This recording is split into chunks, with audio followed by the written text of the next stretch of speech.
নেই ভাবি, এসে হাতটা দাও। এই, এই ধরো, এই ধরে যে ও যে কত সুন্দর এক্সপ্রেশন দেয়। এই বাবা, এই যে এ কি করছেন আপনি? আমি অ্যাক্টিং দেখাচ্ছি তোমাকে, তার অ্যাক্টিংটা তুমি যখন শালীনরের কথা বলেছি, তার অ্যাক্টিংটা আমি দেখাচ্ছি। শালীনর সুন্দর আরে করে বাবা, ওরে রোদে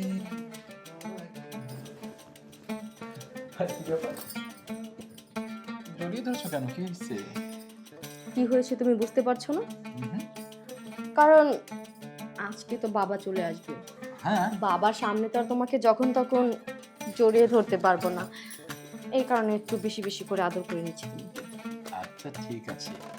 বাবার সামনে তোমাকে কে আমাকে জড়িয়ে ধরতে বলেছে?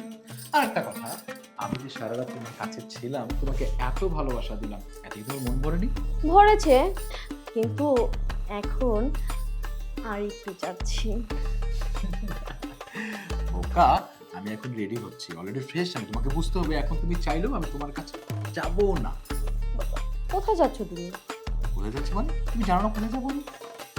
আরে তুমি কি ভুলে গেছো? আজকে তো বাবা আসবে, তুমি বাবাকে আনতে যাবে না? হুম, বাবাকে আনতে যাব, বাবাকে এনে বাসায় রেখে ডক্টর শাহরুখের সাথে কথা বলতে যাব, তারপর অন্যান্য কাজ আছে, ক্রেডিট কার্ড দিয়ে টাকা উঠাবো, মানে অনেক অনেক অনেক কাজ। শোনো, বাবা আসলে, বাবা তো গ্রামের মানুষ, গ্রাম থেকে আসবে, তাকে দ্রুত ফ্রেশ হতে বলবা, খাবার খেতে বলবা। হ্যাঁ, বাবার যেন কোনো যত্নাদি কম না হয়, বাবা যাতে কখনো বুঝতে না পারে যে আমার ছেলে শহরে থাকে, ছেলের বউ শহরের মানুষ, গ্রামের মানুষকে ভালোবাসতে জানেন, এরকম যেন কখনো না বুঝতে পারে। বুঝতে পেরেছো? তোমার বাবাকে আমি সব দিকে খেয়াল রাখবো, কিন্তু তুমি একটু আমার দিকে খেয়াল রেখো। বাবা আসবে বলে তুমি আবার আমার কাছ থেকে দূরে সরে যাবে। সারাদিন যত ব্যস্ততার কারণে দূরে থাকি, রাতে তো তোমার কাছেই আসবো, তাই না? এই শোনো, আমাকে নিচে যাওয়া লাগবে, কেন? গাড়িটাকে বের করে নিয়ে বাবাকে আনতে যাওয়া লাগবে, স্টেশনে সময় লাগবে। ও আচ্ছা, তুমি বরং একটা কাজ করো, তুমি ফ্রেশ হয়ে নাস্তা রেডি করো, আমি জাস্ট যাবো স্টেশন থেকে বাবাকে নিয়ে আসবো। ঠিক আছে, সাবধানে যেও। Bye bye. সবকিছু রেডি করি। খোকা, হ্যাঁ বাবা। তুই যে এসে বললি গাড়িতে তো আমার ব্যাগ ট্যাগ ওগুলি আনতে হবে না? আর বাবা, তুমি যে গ্রামের মানুষ, মানে এত যে বিচক্ষণ তুমি, মানে তোমার জ্ঞান যে এত প্রখর যে এখানে কি হবে সে হবে এরকম কিছু না বাবা। ব্যাগ আছে গাড়িতে, ড্রাইভার নিয়ে আসবে, আর গাড়ি গ্যারেজে ঢুকিয়ে ফেলবে বাবা। এখন তুমি এসে বলছো তুমি আমার সাথে বাসায় চলো, খাবার খাবে, ফ্রেশ হবে, পরে কথা বলবো, ওকে বাবা? কি যে বলছিস খোকা, হ্যাঁ? নিজের ব্যাগ, আর এটা আমি নিয়ে আসলে অসুবিধাটা কি? আর ড্রাইভারে কি বল, ড্রাইভারকে দিয়ে কি দরকার, বা এক দারোয়ানকে দিয়ে কি দরকার? বাবা, এই যে আমি তোমাকে বললাম না, তুমি গ্রামের মানুষ, গ্রামের মধ্যে আছো। শহরে, এই কলকাতা শহরে একজনের কাজ আরেকজনের করে, সেটা দায়িত্ব।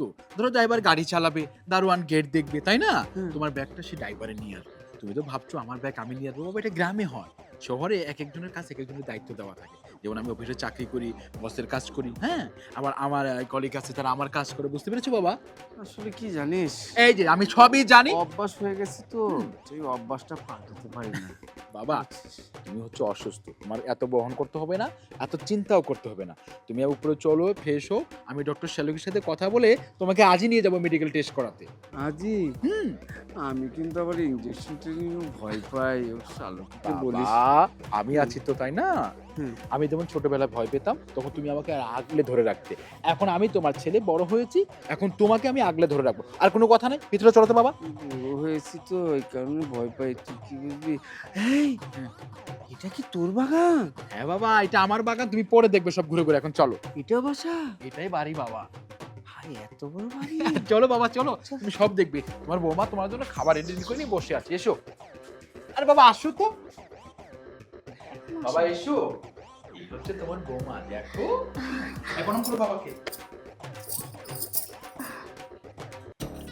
এ কি করলে? পায়ে ধরলে কেন? আর তো অমঙ্গল হয়। তোমার জায়গাটা ওখানে নয়, তোমার জায়গা তো আমার আমার বুকে। আসো।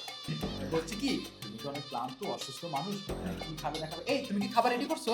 আরে রেডি করেছি মানে আমি বাবার সব পছন্দের আইটেম রান্না করেছি।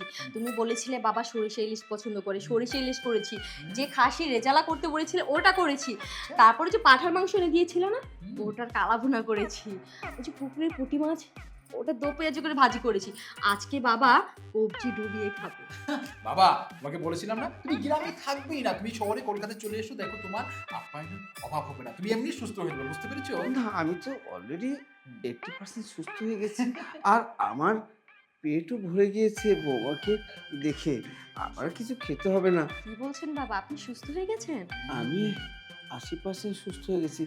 এত সুন্দর বৌমা, আমার ছেলে বউ, আ- আমি সুস্থ হবো না কি হবে? হ্যাঁ এটাই তো বাবা, আমি তোমাকে বারবার ফোনে এটাই বলতাম যে বাবা তুমি গ্রামে একা একা থাকো, একাকিত্ব মানুষকে অসুস্থ বাড়িয়ে দেয়, তুমি এখানে থাকবে, আমি অফিসে থাকলে তোমার বৌমার সাথে গল্প করবে, কথা বলবে, ছাদে যাবে, তুমি ওর বন্ধু, ও তোমার বন্ধু হবে, একে অপরের সাথে মিশবে, ভালো লাগবে, তুমি সুস্থ থাকবে, তাই না বাবা? হ্যাঁ, কে জানে যে তুই এত সুন্দরী বউ এনে রেখে দিয়েছিস, তাহলে তো আমি সেই 24 পরগনা থেকে দৌড়েই এসে পড়তাম এখানে।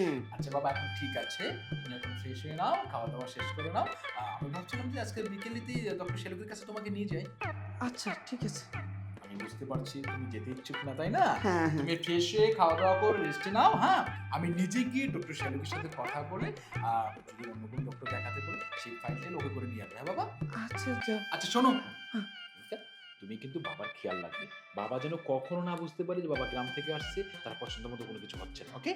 আচ্ছা ঠিক আছে। বাবা যখন যা চাইবে তুমি তাই দিবে, আমি আর জেদ করবো না। হ্যাঁ বাবা? তুমি ফ্রেশ হয়ে খাওয়া দাওয়া করে নিও, আমি বাইরে হোটেলে খাবার খেয়ে নিবো, আমি ডক্টর শেলকের সাথে কথা বলে পরে আসবো। আচ্ছা আচ্ছা ওকে ঠিক বাই আছে, বাই। তাহলে যাও। দেখুন আমার ছেলে অভ্যাসটা এখনো পাল্টালো না, সেই ছোটকালের থেকে আমার দিকে এত খেয়াল খেয়াল। এই দেখো আমার ব্যাগটা গাড়িতে আছে, আমি বললাম নিয়ে আসি, না এখানে দাঁড়ান নিয়ে আসবে, এই কি বলে ড্রাইভার নিয়ে আসবে, এটা কথা? আরে বাবা, এখানে তো ড্রাইভারই বেশিরভাগ কাজ করে, আপনি এক কাজ করুন, চলুন আপনাকে খাবার খেতে দিই। না বৌমা, আমার পেট ভরে গেছে, আমি একটু বসবো। এই বৌমা, আমি কিন্তু খাবার খেয়ে সর্ষা যে ওই ঝোলাটা আছে না, ওই হ্যাঁ। ঝোলালা সর্ষা ইলিশটা খাই। তুমি কিন্তু আবার শুকনা টুকনা বানিও না, আমি কিন্তু কি ওটা বলছেন পছন্দ। বাবা, আমি তো সর্ষে ইলিশ একেবারে মানে শুকিয়ে ফেলেছি, আমি তো জানি না যে আপনি ঝোলালাটা খান, কিন্তু এখন আমি ঝোলালাটা কোথায় পাবো? হ্যাঁ অনেক ঝোল আছে, তুমি চাইলে সেই ঝোলটা আমাকে খাইয়ে দিতে পারো, বুঝছো? কি তোমার- বলছেন বাবা, হ্যাঁ, ঝোল কোথায় ঝোল? তোমার শরীরে তো কত ঝোল, আর আমি যদি জানতাম যে তুমি এত সুন্দর, আমি কি সেই গ্রামে একা থাকতাম?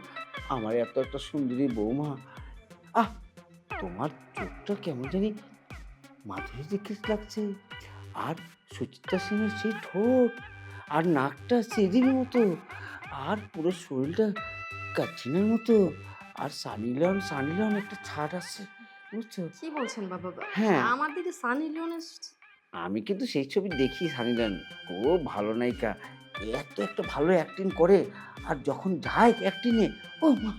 বাবা, আপনি কি সানি লিওনের সব ভিডিও দেখেন? হ্যাঁ দেখা তো ভালো, বুড়োদের জন্য, ওটা বুড়োদের জন্য, জোয়ানদের জন্য না। ওমা, সানি লিওন অ্যাক্টিং অ্যাক্টিং এত আমি ওর পাগল, আর ও এত ভালো পারফরমেন্স করে, আমি তোমাকে দেখাচ্ছি ও অ্যাক্টিংগুলি কেমন করে।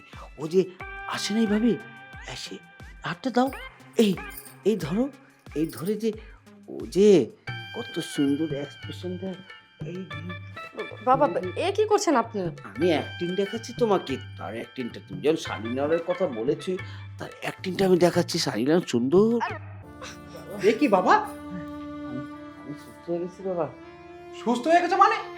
আমি এসেছিলাম তোমার আগের মেডিকেল টেস্টের ফাইলগুলো নেওয়ার জন্য, ওই রিপোর্টগুলো না দেখলে তো ডক্টর দেখবে না। না হচ্ছে কোথায়, আমি একটা অ্যাক্টিং এর কথা বলছিলাম, নায়িকা কিভাবে হচ্ছে, হ্যাঁ, কিভাবে- তোমার বাবা অ্যাক্টিং এর কথা বলছিল, তোমার বাবা প্রতিনিয়ত নাকি সানি লিওনের ভিডিও দেখে। ছি ছি ছি ছি। কি বললে বাবা তুমি? হ্যাঁ বুড়োদের জন্য তো সেটা দেখার। ও তাহলে তুমি আসলে তুমি আসলে অসুস্থ নয়, অসুস্থ নাটক করেছো, তাই না? আমি অসুস্থ ছিলাম, বাসায় যখনই আসছি তোমাকে দেখে আমি ভালো হয়ে গেছি, আমার কোনো ওষুধ লাগবে না, কোনো ডাক্তার লাগবে না। চুপ করো বাবা, তোমার লজ্জা করলো না? তুমি ছেলের বউয়ের দিকে কোন দিতে পারলে ওভাবে তাকিয়েছিলে? ছি ছি ছি বাবা, আমি কোথায় ভেবেছি যে বাবা তুমি সেই মা স্বর্গবাসী হওয়ার পর থেকে তুমি গ্রামেই থাকো, আমি চেয়েছি যে আমি তোমার ছেলে বড় হয়েছি, কলকাতা শহরে থাকি, বড় ফ্ল্যাটে থাকি, তুমি গ্রামে কেন পড়ে থাকবে? তুমি অসুস্থ, একা মানুষ, সঙ্গহীন মানুষ এমনিতে অসুস্থ হয়ে যায়, তুমি এখানে থাকবে, আমাদের সাথে চলবে ফিরবে ভালোভাবে। ছি বাবা ছি। দেখো, এত কথা বলতে হবে না, তোমার বাবাকে ডাক্তার দেখাতে এনেছিলে, এখন আর ডাক্তার দেখাতে হবে না, যেহেতু তোমার বাবা সুস্থ হয়ে গেছে। আজকে গ্রামে পাঠিয়ে দাও, ওনাকে আমার বাসায় রাখা যাবে না। আজকে যাবো? হ্যাঁ আজকেই যাবে, আজকে তো আসলাম।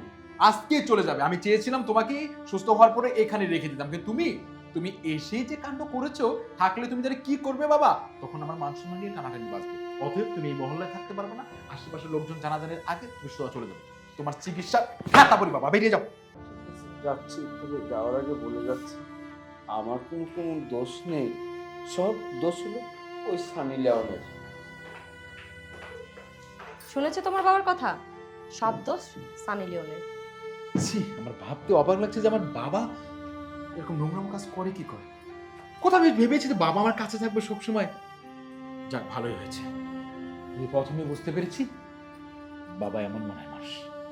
দরকার নেই, বাবা একা থাকতে চাই, একা থাক, সে সারা নিয়মকেই থাক।